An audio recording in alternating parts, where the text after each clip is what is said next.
Kecambah mengalami dua macam pertumbuhan. Yang pertama itu adalah pertumbuhan primer dan pertumbuhan sekunder. Biasanya selalu ada contoh soal seperti berikut. Perhatikan penampang membujur akar berikut ini. Daerah pemanjangan dan diferensiasi ditunjukkan oleh nomor. Nah, sekarang kita akan amati ya penampang membujur pada akar. Kita bisa cermati di sini dan perhatikan bagaimana ciri-ciri pertumbuhan primer. Pertumbuhan primer yang berperan yaitu adalah meristem apikal. Efek yang dialami adalah pemanjangan. Jadi tumbuhnya ke atas ya. Nah, di sini ada penampang membujur pada akar. Pada ujung tersebut itu adalah zona meristematik. Titik tumbuh dilindungi oleh kaliptra atau tudung akar. Pada bagian ujung sekali itu kaliptranya. Sedangkan yang ditunjuk oleh anak panah tersebut itu adalah bagian zona meristematik, artinya aktif membelah. Berarti pada zona tersebut terjadi proses pembelahan. Yang kedua itu ada zona elongasi. Ada kata longnya ya, berarti itu adalah zona pemanjangan. Dan yang ada rambut-rambut akar itu adalah zona diferensiasi atau zona pendewasaan. Jadi kalau kita balik ke soal bisa dijawab dong ya. Kira-kira bagian yang ditunjuk untuk daerah pemanjangan dan diferensiasi itu adalah nomor 3 dan 4. Nah, untuk pertumbuhan sekunder ada nih ciri soalnya. Soal SBMPTN 2018. Kayak gini bentuk soalnya ya. Untuk pertumbuhan sekunder yang berperan adalah kambium sekunder. Jadi efek yang dialami batang melebar. Ini pertumbuhannya ke samping ya, beda sama primer pertumbuhannya ke atas. Terbentuknya lingkaran tahun. Ini dibentuk oleh aktivitas silem sekunder dalam pertumbuhannya. Dan dibentuknya kambium gabus atau velogen. Jadi balik ke contoh soal SBMPTN 2018 nih, lingkaran tahun pada batang pohon sering digunakan sebagai ukuran dalam menentukan umur suatu pohon. Lingkaran tahun sebenarnya merupakan jaringan tersusun atas silem sekunder. Nah, untuk materi berikutnya kita akan mengupas hal-hal yang terjadi dalam kehidupan sehari-hari nih. Contohnya buah mangga. Cara mematengin buah dalam beras. Pernah nggak kalau pengen buah matang, simpan aja tuh dalam beras. Terus ada lagi fenomena kok daun teh dipetikin terus, gak gundul-gundul ya pohonnya. Jadi fenomena ini akan kita bahas selanjutnya dalam faktor-faktor yang mempengaruhi pertumbuhan dan perkembangan. Ada dua hal yang mempengaruhi nih, ada faktor eksternal itu dari luar dan faktor internal itu dari dalam. Faktor eksternal itu berasal dari nutrisi, cahaya matahari, air, suhu, dan tanah. Maksudnya pH tanah ya. Sedangkan faktor internal itu ada dua. Ada intrasel dan intersel. Kalau intrasel berarti di dalam sel itu sendiri, yaitu gen. Sedangkan intersel itu antara sel. Itu adalah hormon. Di mana hormon pada tumbuhan kita sebut dengan fitohormon. Fitohormon terdiri dari pemicu pertumbuhan dan penghambat pertumbuhan. Untuk pemicu pertumbuhan ada hormon apa saja ya kira-kira? Yaitu ada hormon auksin, giberelin, sitokinin, gas etilen, kalin, dan asam traumalin. Sedangkan penghambat pertumbuhan asam absisat. Nah, Miss kasih cara gampang untuk nginget. Kalau ditanya hormon-hormon apa saja sih yang ada pada tumbuhan, fitohormonnya apa aja? Astaga etik. Lihat huruf kapitalnya. A untuk auksin, S untuk sitokinin, T untuk traumalin, A untuk asam absisat, G untuk giberelin, Eti untuk gas etilen, dan K untuk kalin. Ada 7 hormon fitohormon pada tumbuhan. Hormon yang akan kita bahas pertama yaitu adalah hormon auksin. Ini hormon paling terkenal sekali ya. Jadi struktur yang paling dikenal adalah IAA atau indole acetic acid atau nama lainnya adalah hormon asam indol asetat. Jadi di mana sih auksin ini dibuat? dalam tumbuhan ya tentunya. Jadi dia ini diproduksi paling banyak pada bagian meristem apikal. Masih ingat nggak meristem apikal di mana? Di ujung akar, ujung daun, dan paling banyak pada bagian pucuk ya, daun-daun muda dan biji. Kemudian auksin ini cara kerjanya perlu diingat nih. Sifat atau cara kerjanya dia itu mudah terurai oleh cahaya. Jadi dia dihambat kerjanya oleh cahaya ya. Makanya kalau kalian lihat pohon dekat cahaya matahari pasti dia akan membelok ke arah datangnya cahaya. Ini fenomena auksin ya. Jadi ada juga memicu etiolasi. Pernah dengar etiolasi ya di SMP dulu? Pertumbuhan cepat di tempat yang gelap. Biasanya kalau topik ini pasti disuruh kalian praktikum. Soal praktikum di sekolah untuk menanam biji kacang hijau. Yang satu kalian simpan di tempat yang gelap, misalnya di lemari, dan lagi satu kalian simpan dekat jendela yang ada cahayanya. Jadi ada biji kacang hijau, kalian taruh pada media kapas berisi air, biar ada imbibisi ya, biar proses masuknya air pada kecambah, jadi dia bisa tumbuh.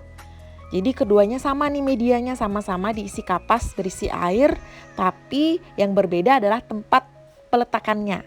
Ada yang diletakkan atau disimpan di tempat yang gelap, lihat tumbuhannya tinggi banget ya.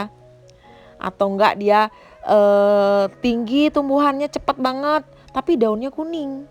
Sedangkan yang disimpan dekat jendela, dekat cahaya, hasilnya kecambahnya tumbuh normal dan daunnya hijau. Jadi ini perbedaannya. Kenapa ya di tempat yang gelap kok bisa cepat banget tumbuhnya? Karena di sini tidak ada cahaya. Jadi auksin itu cepat dia memanjang ke atas. Fenomena inilah yang kita sebut dengan etiolasi. Pertumbuhan cepat di tempat yang gelap. Jadi pertumbuhannya abnormal. Nah, apa saja sih fungsi auksin? Fungsi auksin yang pertama itu merangsang pemanjangan sel pada daerah titik tumbuh, itu pada daerah meristem apikalnya ya, meristematisnya itu.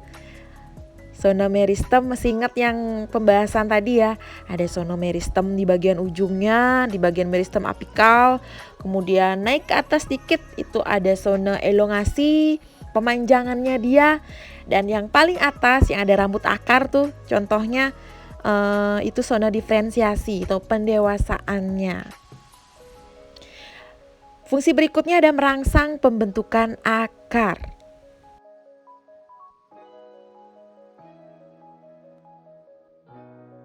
Selain merangsang pembentukan akar, auksin juga berfungsi untuk merangsang pembentukan buah tanpa biji yang kita sebut dengan partenokarpi. Contohnya pada tanaman pisang. Fungsi auksin yang lain juga berperan dalam dominansi apikal. Nah, fungsi ini nih yang berkaitan atau menjawab pertanyaan fenomena kita di awal. Kenapa sih ketika kita memetik daun teh itu di perkebunan gak pernah gundul-gundul daun tehnya? Nah, ini ada fenomena daun teh. Bagian ujungnya. Ini namanya meristem apikal ya, atau tempat produksinya auksin. Jadi auksin diproduksi pada bagian ujung ini, itu di bagian meristem apikalnya. Ini jika daun teh muda dipetik, jadi kita udah petik daunnya, maka di sini akan muncul daun baru lagi. Tapi tidak bagian daun yang muncul itu bisa saja pada bagian ketiak daunnya atau bagian tunas lateralnya. Makanya nggak akan pernah gundul-gundul ya, karena daun baru akan muncul entah itu di ketiak daun atau di tunas lateralnya. Fungsi auksin berikutnya itu adalah merangsang absisi atau pengguguran pada daun. Tapi dia bukan termasuk hormon penghambat, melainkan pemicu pertumbuhan. Next, giberellin. Dibuatnya di meristem tunas apikal dan akar, selain itu pada daun muda dan pada embrio. Apa saja sih fungsi giberellin?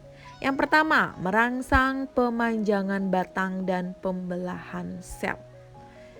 Jadi kalau giberellin ini nih kita beriin ekstra pada tumbuhan, akan menimbulkan efek pertumbuhan raksasa pada tanaman. Jadi gigantisme. Jadi tanaman itu bisa membesar, pertumbuhannya kayak raksasa. Contohnya bisa kita lihat pada berikut ini nih. Itu ada labu atau pumpkin, tanamannya normal. Setelah dikasih gibberellin, jadilah pertumbuhannya raksasa, gede banget ya. Fungsi auksin berikutnya yaitu merangsang pembungaan biar cepat bunganya ya. Kemudian memecah dormansi biji. Masih ingat nggak topik bagian 1 kemarin, bagaimana dormansi biji ketika ada imbibisi airnya masuk. Nah, di sana ada hormon yang aktif. Hormon gibberellin inilah yang memicu perkecambahan atau memecah masa istirahatnya biji. Atau fase dormansinya dihambat. Yang dipicu adalah perkecambahan. Makanya gibberellin itu berfungsi dalam proses perkecambahan. Selain itu juga merangsang pembentukan buah tanpa biji. Hampir sama sih kayak auksin ya, tapi auksin namanya partenokarpi. Bedanya di sini cuman kalau pada gibberellin itu bukan partenokarpi namanya, tapi stenomokarpi. Perbedaannya kayak gini, kalau stenomokarpi polinasi dan fertilisasi itu terjadi, tapi dalam penyerbukan dan fertilisasi ini terjadi namanya fase aborsi. Tidak hanya manusia aja yang bisa aborsi ya, tanaman juga ya, aborsi embrio, sehingga biji-bijinya itu munculnya itu kayak biji kecil-kecil. Bisa kita lihat ketika kita makan buah anggur. Jadi terlihat itu biji yang tidak berkembang. Hormon berikutnya adalah sitokinin. Kalau sitokinin dibuatnya di dalam akar ya. Kemudian dia akan diangkut ke organ lain. Fungsi sitokinin yang pertama, S itu sitokinin ditambah auksin ditambah gibberellin. Dicampur nih 3 ya hormonnya ya. Dia akan merangsang pembelahan dan pemanjangan sel. Jadi saling bersinergis dah dia ketiga hormon tersebut. Fungsi berikutnya menghambat dominansi apikal. Jadi fungsinya ini kebalik sama si auksin. Kalau auksin dia merangsang dominansi apikal, nah sitokinin kebalikannya, dia malah menghambat dominansi apikal. Fungsinya yang lain merangsang pembentukan akar cabang dan menghambat penuaan. Jadi ini anti-agingnya tumbuhan ya.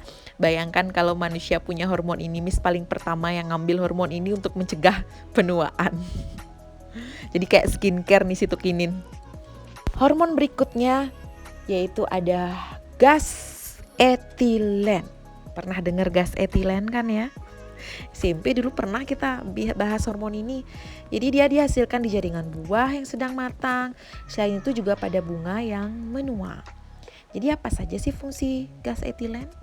Fungsinya diantaranya adalah sebagai berikut. Mempercepat pematangan buah ya. Jadi kasus fenomena yang pertama, kok bisa buahnya itu ditaruh di dalam box beras bisa cepat matang? Nah, ada box beras, ada mangga mentah. Kita disuruh masukin sering taruh mangga yang mentah, kemudian dimasukkan ke dalam beras. Ternyata benar ya, lama-kelamaan buah itu bisa matang. Ternyata buah tersebut bisa menghasilkan gas etilen yang bisa mempercepat pematangan buah. Fungsi berikutnya gas etilen yaitu untuk pertumbuhan batang menjadi kokoh dan tebal. Gas etilen juga bisa berkombinasi dengan auksin ya. Jika dia berkombinasi dengan auksin, dia akan memacu proses pembungaan. Namun jika etilen berinteraksi dengan gibberellin, dia akan mengontrol rasio bunga jantan dengan bunga betina. Jadi di sini khusus pada tumbuhan monoecious atau tumbuhan berumah satu. Artinya putik dan benang sari ada pada satu pohon. Jadi kedua alat reproduksi jantan dan betinanya ini ada pada satu pohon. Makanya dikatakan tumbuhan berumah satu.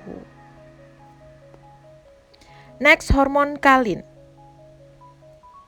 Kalau hormon kalin dihasilkan pada jaringan meristem. Jadi fungsinya dia memacu pertumbuhan organ tumbuhan. Jadi dia untuk membentuk organ ya. Apa-apa saja sih yang dibentuk oleh si kalin ini? Mari kita bahas selanjutnya. Jadi jenis kalin itu ada 4 ya. Yang pertama itu rizokalin. Ada kata kuncinya rizo, itu akar. Berarti pasti rizokalin ini untuk membentuk organ akar. Kemudian ada yang berikutnya Antokalin. Antokalin ini memacu, organ yang dibentuk adalah bunga. Filokalin, filo, daun yang dibentuk. Sedangkan yang terakhir, kaulokalin, kayu ya, berarti batang yang dibentuk. Udah berapa hormon yang kita bahas tadi ya? Udah ada 5 ya, kurang lagi 2 hormon lagi nih. Hormon yang keenam yang akan kita bahas adalah asam traumalin. Jadi fungsinya dia untuk merangsang sel-sel daerah luka menjadi bersifat meristematik sehingga luka menutup. Pokoknya ini asam traumalin ini hormon penyembuh luka. Ingat aja, trauma akan luka. Jadi keren ya tumbuhannya itu ya. Dia luka dan dia juga bisa nyembuhin dirinya sendiri. Jangan kalah sama tumbuhan. Next, fitohormon yang terakhir itu adalah asam absisat. Ingat, ini satu-satunya hormon penghambat. Kenapa dikatakan penghambat? Karena dia ini berperan dalam proses pengguguran daun. Oke, sekian yang dapat kita bahas pada pertemuan kali ini. See you biology class next time. Bye-bye. Thank you.